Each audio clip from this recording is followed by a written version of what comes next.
i super priča, on je stvarno isto mnogo elokventan, zanimljiv lik i vidi se da je prošao kroz sve to i da mu je na kraju krajeva zbog tog tako lako i govoriti o tome.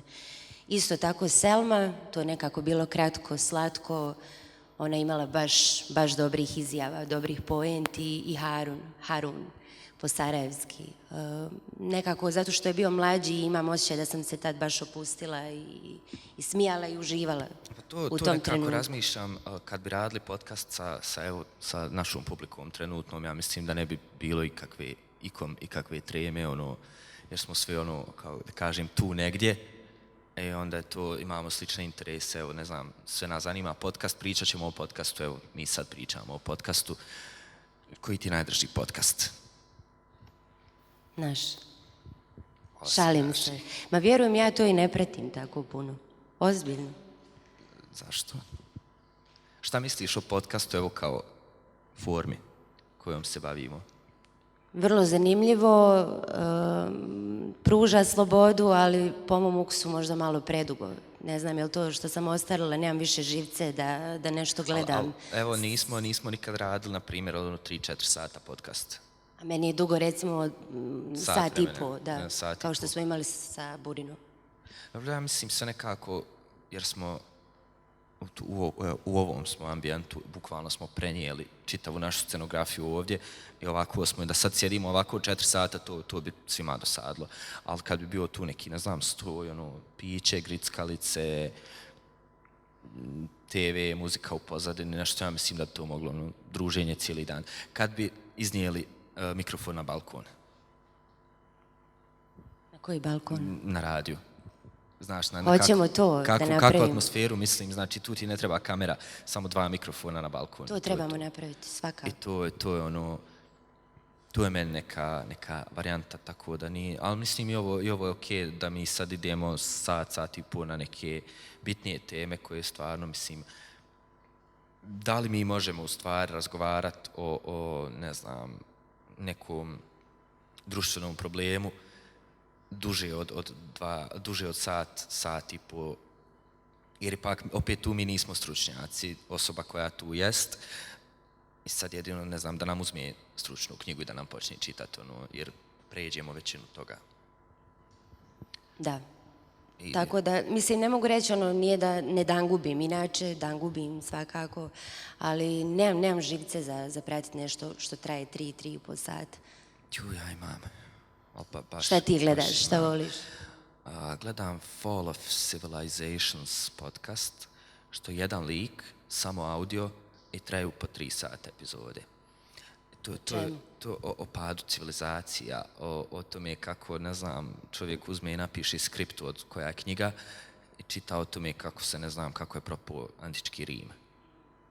I to je meni, mislim, to je ta neka sad totalno druga strana podcasta gdje jedna osoba sama sa sobom čita i to prezentuje, to mi je ekstra. Ok, pratim neke anime podcaste, eto, da se malo da javno priznam ko sam i šta sam, da to pratim, mada oni često skrenu s teme, ali to je najopuštenija forma gdje su njih 3-4 u studiju, alkohol je na stolu i to ide Cold Ones, isto to je alkoholni podcast. Joe Rogana ne gledam aktivno, ali svi ljudi koji sam ikad pitao za ikakav podcast, brate, znam Joe Rogan, tako da šalju mi izreske ako ništa njegove. Par epizoda ja sam čitave stvarno pregledao. Šta sam još, ali da mi se baš svidjelo. A nešto s naših prostora? Galeba sam čitave epizode, sad nisam sve, ali jesam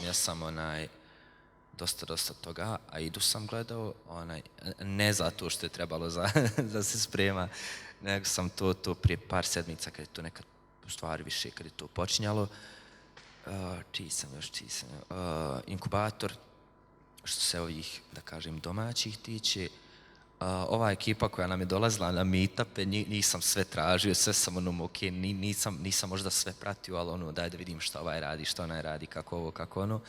To sam ispratio, ne znam više, kakvi još podcast imaju da su mi A Ratkov? Inkubator, Inkubator. jesam. Nisam sad sve, ne znam, dođe mi Mirko, UFC, Oktagon, ok, brate, tuču se u kavezu, šta da kažem, nije mi to, ali ne znam, da dođu da čitaju poeziju, ja bi tu bio, nije mi ni to, a gledate anime, može, to ćemo, tako da, ne znam, tu sam negdje u tim podcastima, još sam neke imao, ali sad si me, ne znam, ti ne gledaš podcast, ne znaš ti kako je to nama, podcasterima koji gledaju podcast. Ali jel se tebi čini nekako od kad smo krenuli s ovim projektom da je sve više podcasta u Bosni i Hercegovini? Baš u ovih, pa ja mislim u 2021. Da smo direktno mi krivi, odgovorni za to i da trebamo naplaćivati im što su otvorili podcaste svi. Po onako 5%, ne znam, ili nešto, napravit ćemo platformu, napravit ćemo novu platformu, Aktiv podcast ili nešto, i onda ćemo, svi koji ste počeli podcast poslije nas, ste nam dužni, mi smo tu bili, ne, mislim da je i prije nas je dosta ekipe počelo, mislim, evo ja sam imao taj Don't Listen to the Radio, muzički podcast, za koji ne mogu reći da je znalo baš dosta ljudi. Znao sam se iznenaditi nekad, pričam s prijateljima i rekao, pa imam ja tu na radiju, pa znam, slušao sam.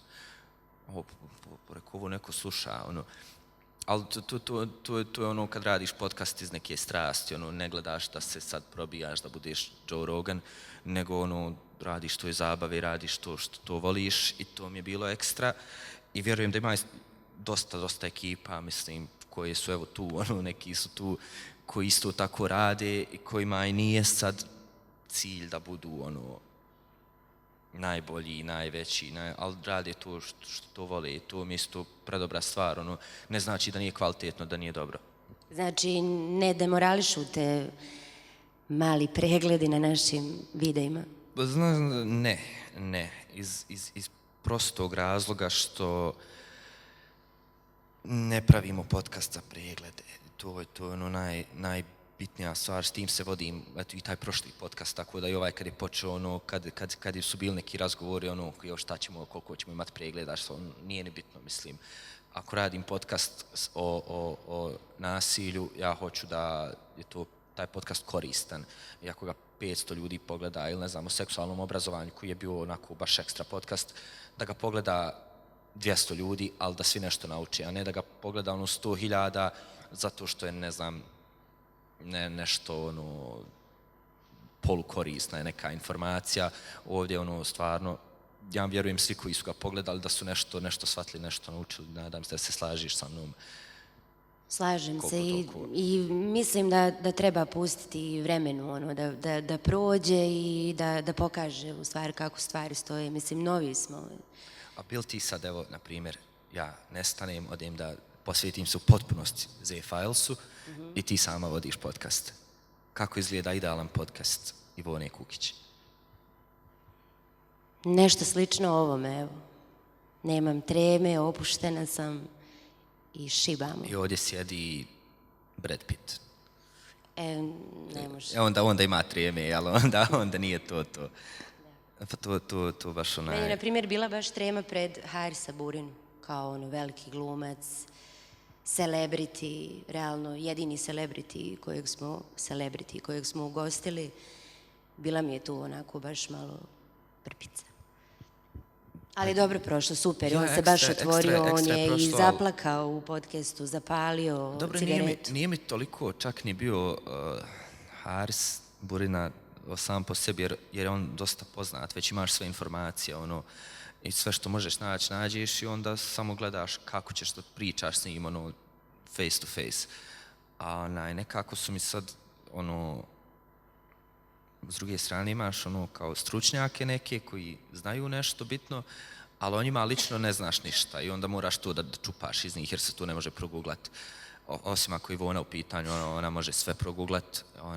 Podcast sa Harunom, tu si izgooglala apsolutno sve, ne znam kako si došla do tih informacija, molim te da nam otkriješ šta se tu desilo. Samo detaljna Google pretraga, ideš, znaš, kad ti izbaci 15 stranica, ja odem na svaku i sve provjerim.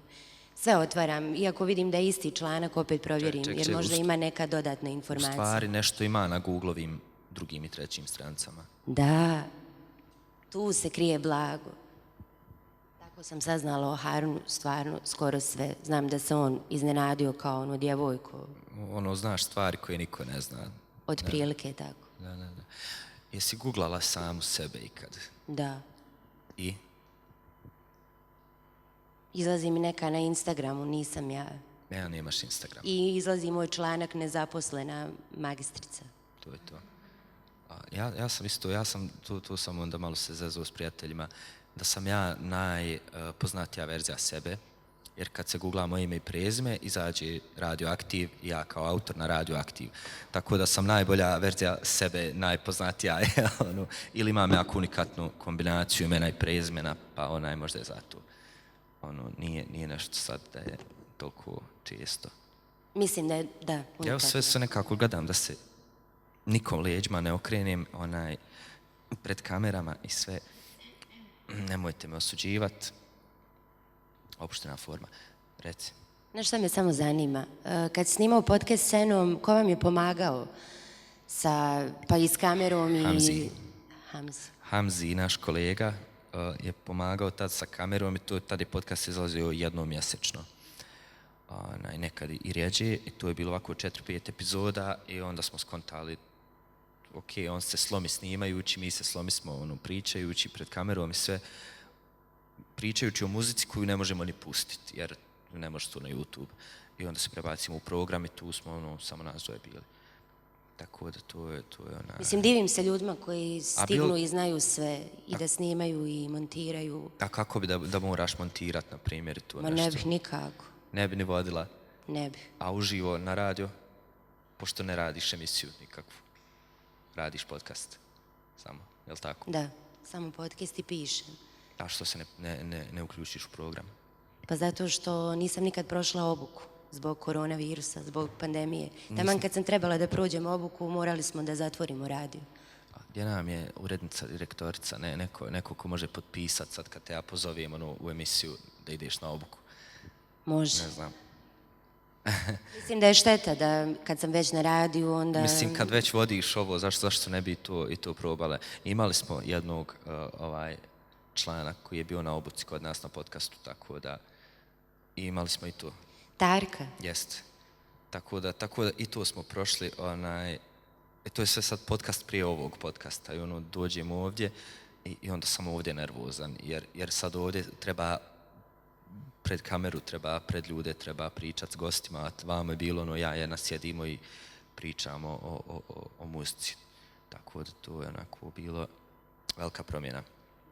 A ti nisi nikad prije bila ni u kakvom medijskom prostoru, tako da tebi ovo vjerovatno bilo puno stresnije, ali si se snašla? Jesam, uz tu dobru pripremu i uz dobru ekipu. Mislim, osim tebe i stvarno ovi naši momci iza kamere su maj vrh. Momci iza kamere, pozdravljamo još jedno. Na kraju ćemo morati sve da ih izvedemo ovdje. Ja bih to najviše voljela. Samo o njima pričamo, mislim, stvarno. Šta još imamo o podcastu da nismo spomenuli? Ovo je sad problem što mi znamo sve ono što smo htjeli da kažemo i sve smo rekli. Sad moramo izmisliti jedno drugo pitanje. Može pitanje iz publike.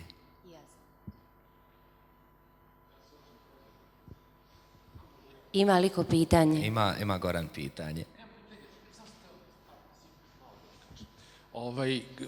Strašno me zapalo za uho to kad ste počeli sa tvojim uvodima. Dobar dan.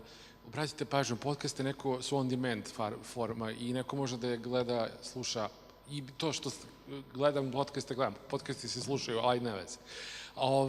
Ali nemojte počinjati sa dobar dan ili dobro jutro ili bilo šta. Neko može da gleda u 2 noću, ne spavamo se. Dakle, podcasti ne trpe vremenske odrednice i opise u smislu, evo vidite ovo, ili neko sluša to audio, ne vidim ništa, opišite rečima onome o čemu pričate. Eto, to je jedan mali savjet. Biće uvek neko ko će da vas gleda i za 2 godine. Tako da možete dati neku odrednicu ako bar kažete, prošle sedmice, pa ne znači to ništa, ali evo sad kad mi pričamo u, ne znam, 7. mesecu 2021. desilo se to i to. Obratite pažnju na te stvari. Eto. Hvala. Hvala, Gorane. Je li imamo još pitanja?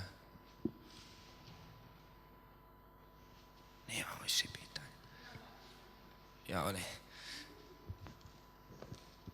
Urednica. Ali nek urednica dođe, mislim, slobodno, šta ono, sad smo... Nema potrebe, ovako mi je ljepše iza kamere. Do malo prije su ljudi dolazili ovdje, a sad su svi kao neka. Pitanje za oboje, koliko ste tačno znali o podcastu, o kreiranju podcasta, prije nego što ste prvi put sjeli ispred kamere, odnosno šta vam je prolazilo kroz glavu kad ste prvi put čuli da ćete voditi podcast? I u skladu s tim šta bi poručili mladima koji tek trebaju da počnu neki barem jedan kratki savjet?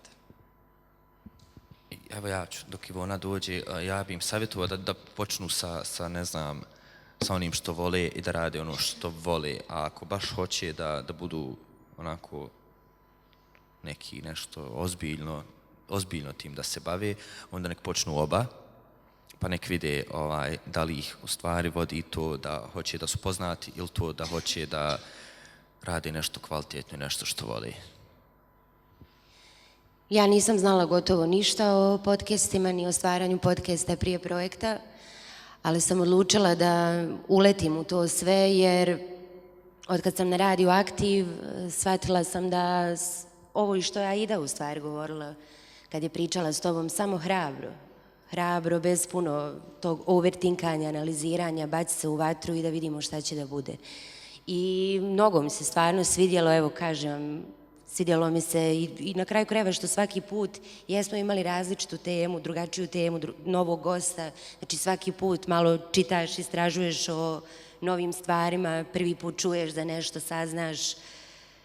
Super, stvarno super iskustvo. Lijepo je slušati ljude i udubiti se u njihovu priču.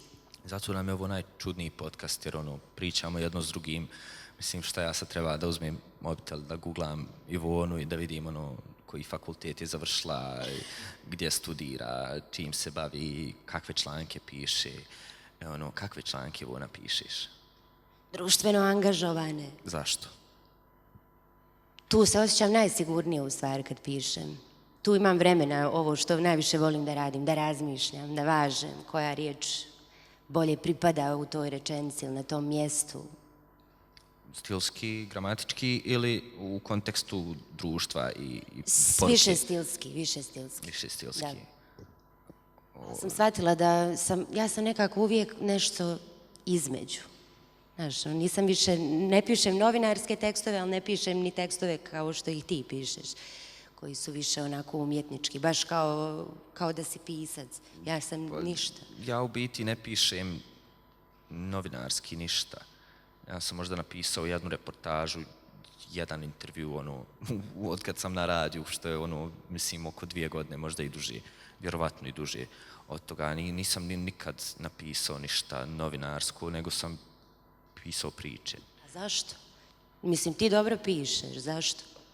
Pa baš zato što ja bolje pišem priče nego što bi pisao intervjue, izvještaje, reportaže, tu se više pronalazim i sad kad vodim emisiju, vodim satiričnu emisiju, ne vodim informativnu, ne vodim edukativnu, ne pravim se da sam ono što nisam.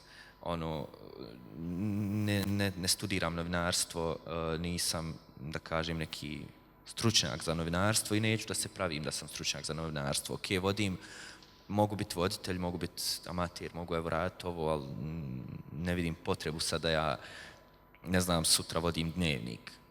To mi je apsurd totalni, uopšte nemam nikakav afinitet prema takvim stvarima i to je opet zlato kod podcasta što ne moraš biti stručnjak.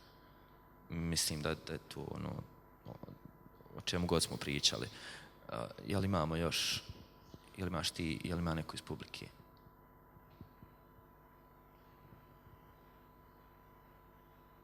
Ma ne vidi se ništa, čovječe. Ja ne znam ni koliko mi pričamo. Da li pričamo dovoljno ili je premalo? Gledaju nas čudno iz produkcije, tako da ne znam, Jel to znak da ih trebamo pozvati, pozdraviti, nešto? Ja mislim da je vrijeme da nam se pridruže, da kažu koju finu riječ nama i našem podcastu, ako ništa ovi odgovorni momenti. Ok, samo ode još više ljudi. Ništa, meni je drago da smo, ako ništa, probali, a mi ćemo definitivno nastaviti s podcastom nezavisno od projekta, jer to mi je nekako od početka, kad smo tek počeli da radimo podcast, već je postojala priča, ok, radimo ga zbog sebe, nastavit ćemo ga raditi svakako i poslije projekta, pa ga možda opet ubacimo u neki projekat, ali ja mislim da je ekstra priča da se to radi. Pa sad, ok, bože moj, hoće li to biti svaki put genijalno ili će biti neka opuštena varijanta mikrofoni na balkonu, ime za podcast mikrofoni na balkonu, to nam zapiši. Tako da mislim da je to predobra stvar. Šta je još bitnija stvar, koliko smo mi u stvari protiv naše volje naučili kroz sve ovo. To možeš ti, mislim da baš više si naučila od mene, ozbiljnija si po tom pitanju, kroz sve meetupe, kroz sva druženja, kroz sva iskustva. Kao šta sam naučila iz ovog iskustva? Iz ovih zadnjih 6 mjeseci života, Mada svi imaju neku zanimljivu priču i da samo treba znati pitati prava pitanja. Kratko sažeto, ali ne, stvarno je bilo Ozbiljno ti kažem, iskustva, timski rad, slušanje drugih, ta empatija, najviše mogu reći da sam naučila u tim ljudskim odnosima, barem što se mene tiče. Upoznali smo ekstra ekipu, sad svi su nešto kao ozbiljni, neki podcasti, nešto, ne znam, opet ćemo Gorana uzeti za primjer, koji je sad u toj platformi i onako ozbiljan, stručan, zna o čemu priča, onda ćemo ga dovesti da priča o nečem totalno desetom. Filmovima koji ti je najdraži film bio u pubertetu? Ili najdraži album, ne znam, nešto tako. Čovjek sa svim odgovorima. I tako da dovedemo ekipu s kojom smo već sarađivali kroz sve ove meetupe, kroz sve ovo, da se družimo, ali sad jednostavno da se družimo i da kroz to druženje, poslije 2 sata će neko pričati o podcastu, o iskustvu, nečem korisnom. Tako da možda... Možeš onda nešto da mi obećaš, da me zoveš, jel to četvrtkom ide i dalje snimanje? Ne Z-Files, nego da se bukvalno nalazimo ono što smo radili s Enom. Što ste ti i Ena imali svoju emisiju, pa sam onda ja dolazila, ulijetala i na engleskom smo pričali o aktualnosti. To je taj podcast. Hajmo nastaviti s tim, ako ništa drugo. Kako misliš? Pa eto da odredimo jedan termin da vodimo radio i da taman prođe mi radio obuku. Ok, mislim, evo to samo treba napisati koncept, predati našoj dragoj urednici koja nas sad posmatra i kad to sve bude gotovo, definitivno. I evo, svi su ljudi tu, svi imaju neke ideje, neke priče, nešto o čemu se može napraviti podcast, mislim, to je po meni srž svog ovog projekta. Tako je. Hvala. Hvala, Kemo. Hvala, ljudi. Sad moramo odraditi kako inače, zaboravio sam postaviti najbitnije pitanje. Ivona, kako si danas? Umorno. Isto, brate. Ali to je zbog sinoćnjeg ludila i otvaranja festivala. Da pozdravimo Kenu i Dženu i svu ostalu ekipu. Večeras se isto zabavljamo, bit će još duplo bolje. Šalim se, Dženu i Kenu, nemojte me tako gledat. Najteže pitanje smo postavili. Kako ja odjavljujem inače? Moram gledati u kameru. Kao to je to, gledatelji, što se tiče ove epizode, vidimo se neki sljedeći put. Doviđenja.